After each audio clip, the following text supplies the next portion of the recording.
Here we are once again at the Herd Museum, 6 November 2010. We're here for the Navajo blanket weavers to record it. Take a little spin around. Getting heavily chemtrailed today and bombarded from above.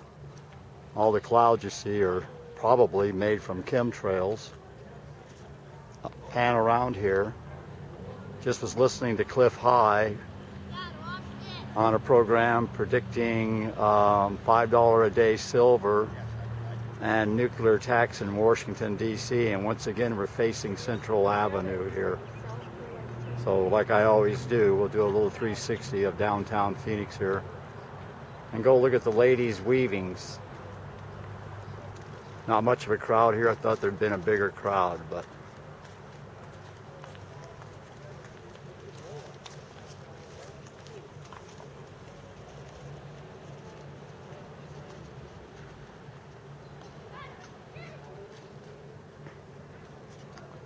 and here we go. Enjoy. Hi, I'm with this lady's right here. Her name is Florence. How do you say your last name? Mini goat. Mini goat, yes. just like it's spelled, in other words. And here is the lady right here with the weavings. And where do you live at, dear? I'm from Tonalea, Arizona. You're from Tonalea, and for people in Europe, let's say you love the Navajo work, where was that at in Arizona? It's in northern Arizona. By Tuba City or something? Tuba City. It's about maybe north or 5 miles northeast, on the way to the Hopi Reservation, no, maybe? The other way towards Monument Valley. Okay, up that way then. And I guess you've probably been doing this your whole life, haven't you? Yes. And your mother taught them, and not for them and them. And did the Spaniards teach the Navajos first how to weave? Was that how it started? I have no idea. All I know is I learned it from my mom.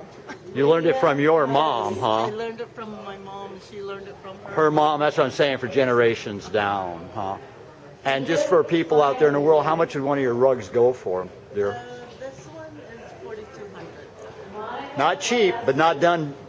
I mean, months and months you put into that, I'm sure. Uh-huh. And you, do you have your own sheep that you got the wool from? My mom does. Your mom has the sheep that the wool came from. And this is all wool, obviously. 100% wool, shaven from the sheep. And then I've seen how you guys do it. You wind it down onto a thread. With the spindle? With the spindle? Yeah, it's carded first, and then we use the spindle, and then after it's spun, it's dyed. See, this one is vegetable dyed. Oh, it's vegetable dyes you use on that one? It's all from plantation, except for the black. Black is aniline. Yeah, and I even learned through some of my studies that red comes from a beetle. Originally in Mexico, believe it or not, that ate a type of cactus, yeah. They didn't, believe it or not, they didn't have red in Europe until they came to the Americas. And it came from a beetle. So, thank you very much, ma'am, and I'll give you a way to find yourself here. Geneva Shavy, And where are you from, dear? White Ruins, Arizona. And somebody was in Europe watching this video. Where would that be in Arizona? It's up in the northeastern Arizona. Kind of name a city that might be near. Okay, the nearest, let's see, it would be between Flagstaff and Chambers is... I'm a native, and I'm trying to think of where it's at. Going north from Flagstaff, like up to Tuba City? Oh, no, you would go east. Oh, you go east, like you're going to Winslow? Yeah, Winslow, but it's going to be past Winslow. Past Winslow, huh? You would almost get close to the New Mexico state line. Oh, so that's why I never heard of the place. So it's all the way over on the border. Chambers is where, it's just a small community. Right. And okay, is it? Right along I-40. Okay, then it's got to be out there by the petrified forest then somewhere. Yeah. So that's what, I was just up in Gallup last year recording stuff up there. Uh-huh. So it'd be on, like you're going to Gallup from Phoenix. Oh, okay. Then it would be North Chambers. Tough territory up there, some wind blowing, flat land, huh? Kinda. Yeah. And how long would it take you to create this small rug there? The small rug, it takes about 2 months. 2 months, huh? And then this is a 2 by 3, 2 feet by 3 feet wide Right. rug, and that takes about 4 months. Takes about 4 months. Are is the wool from your own sheep, or do you? Okay, this is 100% wool. Right, right. But I don't have any sheep. But the lady around the corner just happened to have sheep, and they were doing it from, Yeah. her mother's sheep, I should say, or something. Okay, this is a processed pre-spun wool. And Oh, okay. The rug, with this rug, the colors are all natural vegetal dye. Right. And then this one is commercial dyed wool. And that's a Donato red and a white room style. Right. And these styles all mean something, don't they? Don't the different patterns mean something? The different regions on the reservation. Oh, so that's what it is Yeah. regions or clans or whatever you want to call it. Is it just you have your own Regions designs? within the area. Within the area would have Yeah. your own designs? Just like I'm from White Ruin, so the style that I weave is a White Ruin style. So, interesting. I never knew that before. Uh-huh. And good. And we're going to show the lady's name here, and we'll just pan down here. And thank you once again, dear. And I'll show you how to find yourself. Okay. Okay. You're welcome. You want to be on there too? I'll show you this other rug. This your son?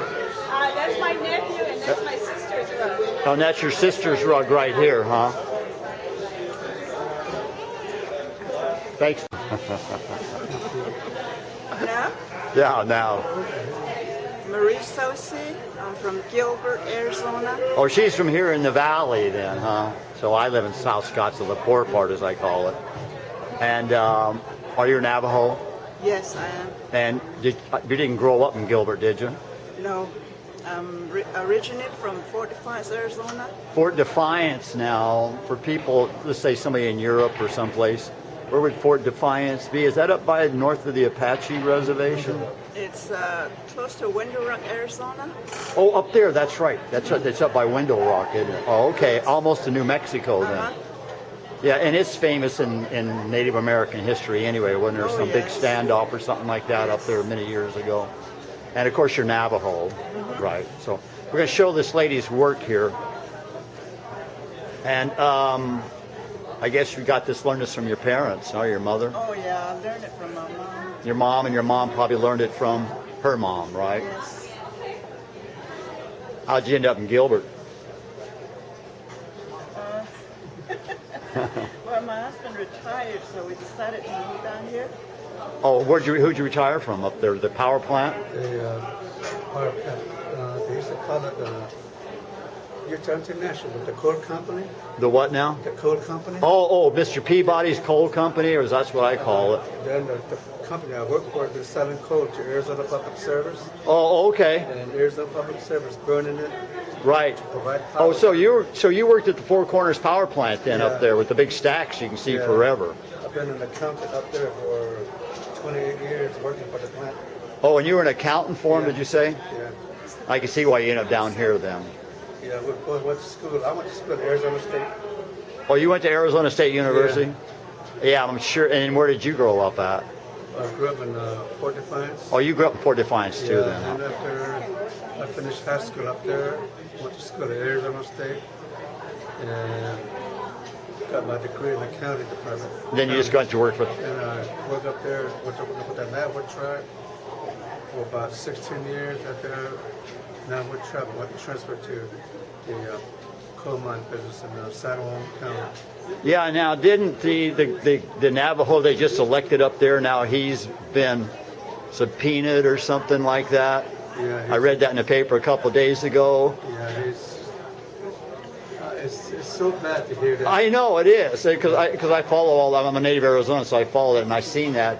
And then the deputy under him got subpoenaed too, Yeah. so they couldn't turn it over to him. And unfortunately, the Navajos have had a bad problem with corruption in the tribal councils for a long time. See, when I used to work up there, some of these chapters, they come to me, check their books. I check their books, make sure everything corresponds to everything that Right. has been going out. Right. A lot of them were good about it, but I don't know what happened to that. That's kind of interesting how, the politics are corrupt down here too. It just seems you guys get caught more. I don't understand how in the world they ever did such a thing. Yeah, and so the lady came in second, didn't she, or something like that? Yeah, And is she clean? yeah. She was clean, huh? So Well, she she's, might end up with it. She's from Crown Point, New Mexico. She's, Oh, okay. She's from because it's the Navajo Nation, so it doesn't matter if it's But, in. yeah, it's still on there. Yeah, that's what I said. It's still on the reservation because it'd be Utah, New Mexico, and maybe up a little bit in Colorado too. Does the Navajo reservation reach into Colorado in the Four Corners? Just Utah, Colorado, and Arizona. Yeah, because I used to work with a Ute Navajo electrician, and that's how I knew about it. Because a lot of the, well, the lady, the last son is some kind of a state representative representing. Oh, so she was an elected official from the state anyway, and then she ran for from New Mexico, New Mexico. and then she ran for tribal chairman, And she got beat out. and then she got beat out, but she may end up with it. Everybody thought she was going to win. I thought she was Everybody thought she was going to win. Funny you bring that up. Harry Reid in Nevada should have lost, but somehow he won. You know who I mean. Yeah. So, thanks, folks, very much. Hi, my name is Christy Claude. Here selling my mom. Her name is Denise City. You speak up a little louder, dear. My mom, these are her weavings. Her name is Bernice City. She's from Lake Valley, New Mexico. And I'll try to get this on my. Oh, I got it right there. And where's Lake Valley, New Mexico? Lake Close Valley is between Farmington, New Mexico and Crown Point, New Mexico. It's 50 miles south of Farmington. Oh, kind of like heading towards Gallup then, Yes, huh? That yes, road down that towards goes. that area. I was just at Chaco Canyon last year recording. Okay. So. Yeah, and then these are her design. This is a double weaved saddle blanket. It's a very old design that she made. And then this here is just. Oh, 'cause it's heavier. That's why it's a saddle blanket. Yes, Okay, it's it makes heavier sense. and it's thicker. So. And I just found out the designs are from certain different areas on the reservation, or they're different clans or groups, right? Yeah. Is actually where the pattern. I did not know that. Yes, and then see this one is a storm pattern. Okay, let's show this to folks. Okay, yeah, that one's a storm pattern. So as you can see, this is like the lightning. Oh, that's like lightning, and this almost looks like a spider Yes. right in here. My finger's pointing it out. Uh-huh. And then this one here is just like an eye dazzler one. Is what's called what again, dear? Eye dazzler? An eye dazzler to catch your eyes, catch your Yes. attention. Yeah. And then here is just like a. I've seen this design before too with the This one? Navajo work. Okay then. Yeah, this is just a contemporary, like a rock or block builder. Oh, I see it in my camera now. You actually see the blocks. I didn't Yeah. see it with the natural Yeah, eye. you see Look at the here when blocks. you see them in the Uh-huh. come out much better in the video. Oh, very nice, yeah. So there you go, and we'll shine this down on her mother's name one more time. And she is Renita Titty from Lake Valley, New Mexico. Cool. Yeah. Thank you very much, dear, and I'll give you a card and show you to Okay. find this. Okay. Bye-bye, dear. Bye.